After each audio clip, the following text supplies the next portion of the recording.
Assalamualaikum warahmatullahi wabarakatuh. Perkenalkan, saya Maharani. Ini 1961-276. Baiklah, saya akan mempresentasikan hasil tugas individu saya yang berjudul APBD dan APBN. Tema materinya yaitu dapat dilihat sebagai berikut ini. Yaitu selanjutnya ada pengertian APBD dan APBN.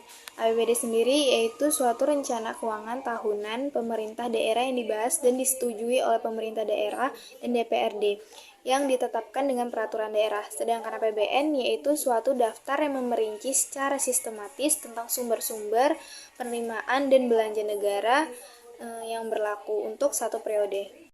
Lalu berikutnya ada prinsip penyusunan APBD, yaitu penyusunan APBD ini terdiri dari 4, yaitu yang pertama harus sesuai dengan urusan pemerintah dan kemampuan pendapatan daerah. Yang kedua yaitu tidak bertentangan dengan kepentingan umum dan peraturan perundang-undangan. Yang ketiga yaitu harus tepat waktu, lalu sesuai dengan tahapan dan jadwal yang telah ditetapkan. Yang keempat yaitu harus tertib, efisien, ekonomis, efektif, transparan, dan juga bertanggung jawab. Berikutnya yaitu ada prinsip penyusunan APBN. Penyusunan APBN ini terbagi menjadi 2, yaitu berdasarkan aspek pendapatan dan berdasarkan aspek pengeluaran. Yang pertama yaitu berdasarkan aspek pendapatan, yaitu dapat mengintensifikan penerimaan sektor anggaran yang ada. Yang kedua dapat penagihan dan pemungutan piutang negara. Yang ketiga yaitu ada tuntunan ganti rugi yang diderita oleh negara. Nah, berdasarkan aspek pengeluaran yaitu harus bijak, efektif, dan efisien. Dan kedua harus bersifat terarah dan terkendali sesuai dengan anggaran. Yang ketiga yaitu dapat memaksimalkan produk dalam negeri dan menekan laju impor luar negeri. Lalu selanjutnya ada struktur APBD. Struktur APBD ini terdiri menjadi 2, yaitu penganggaran pendapatan dan penganggaran pembiayaan. Yang pertama, penganggaran pendapatan dan belanja daerah, yaitu maksudnya hak daerah yang diakui sebagai penambah nilai kekayaan bersih dalam periode tahun bersangkutan dan tidak perlu dibayar kembali oleh daerah.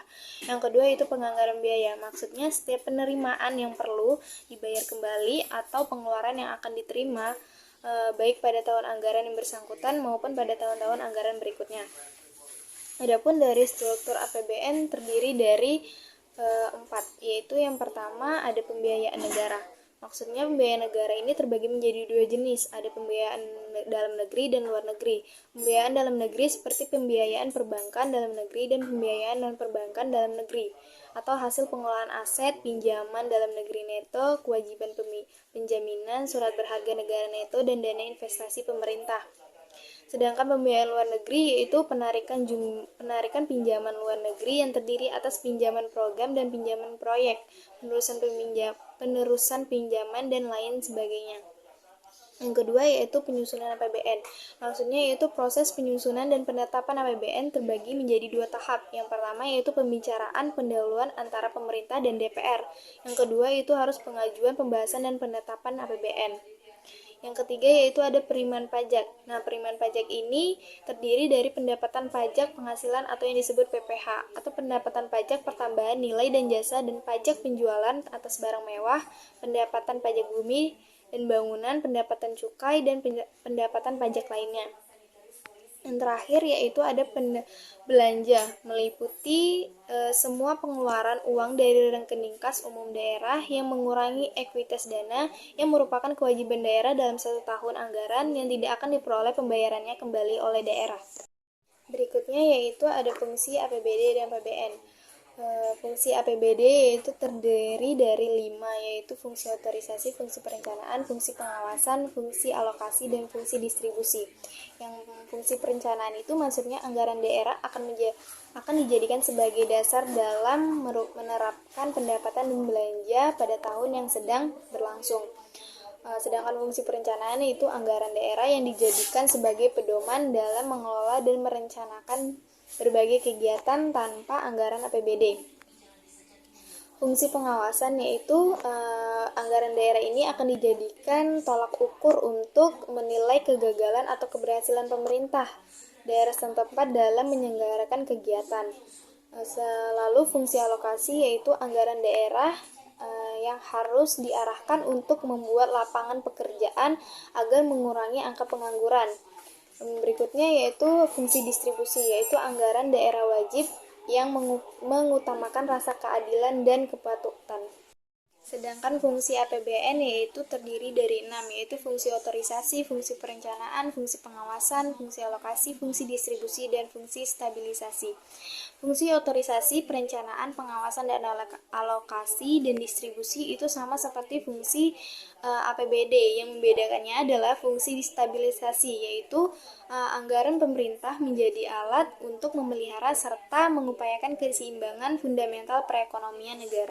Adapun dasar hukum APBN yaitu menurut Undang-Undang Dasar 1945 merupakan dasar hukum yang paling tinggi dalam struktur perundang-undangan di Indonesia. Oleh karena itu, pengaturan mengenai keuangan negara selalu didasarkan pada undang-undang ini, khususnya dalam bab 8 Undang-Undang Dasar 1945 Amandemen 4 pasal 23 mengatur tentang anggaran pendapatan dan belanja negara atau APBN.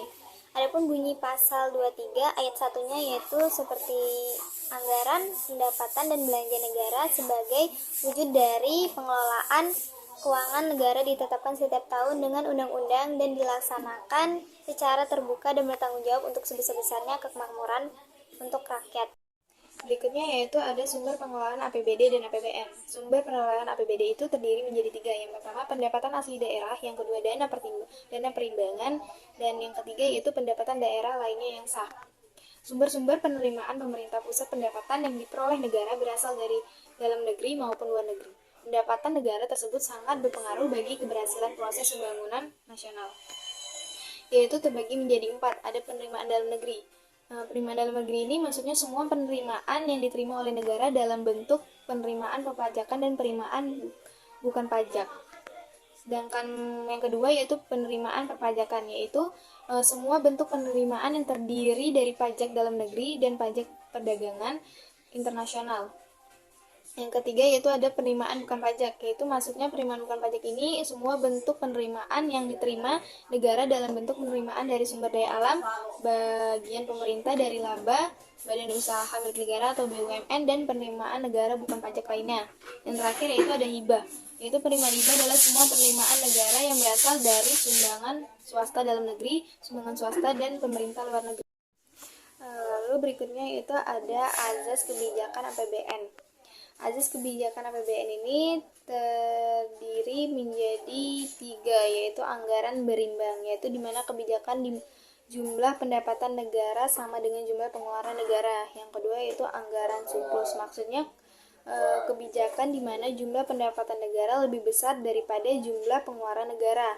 Contohnya APBN pada masa inflasi. Yang ketiga yaitu anggaran defisit, yaitu di mana jumlah pendapatan negara lebih kecil daripada jumlah pengeluaran negara. Itu contohnya APBN pada masa pembangunan. Berikutnya yaitu ada dampak dari APBN, yaitu pertama harus terciptanya dan terlaksananya pembangunan. Yang kedua yaitu mempengaruhi dunia usaha dan tingkat harga pasar. Yang ketiga yaitu mempengaruhi rencana-rencana sektor swasta. Yang keempat yaitu meyakinkan masyarakat mengenai masa depan perekonomian negara. Yang kelima yaitu efisiensi dalam mengambil berbagai keputusan di masa mendatang. Dan keenam yaitu mempengaruhi para investor dan menanamkan modal dalam negeri. Yang ketujuh yaitu mempengaruhi ekspor, impor, dan neraca perdagangan negara. Jadi kesimpulan untuk APBD dan APBN yaitu APBD dan APBN ini disusun dengan memperoleh gambaran lebih dalam tentang kondisi keuangan pusat atau daerah serta menilai kinerja pemerintah dalam mengelola keuangan dan memperkirakan kondisi keuangan di masa depan. APBD dan APBN ini juga bertujuan untuk mengatur pembelanjaan daerah dari penerimaan yang direncanakan supaya mendapat sasaran yang ditetapkan, yaitu antara lainnya untuk menciptakan pertumbuhan ekonomi dan kemakmuran masyarakat. Sekian presentasi dari saya, terlebih dan terkurangnya saya mohon maaf. Wabillahi taufiq wa hidayah. Wassalamualaikum warahmatullahi wabarakatuh.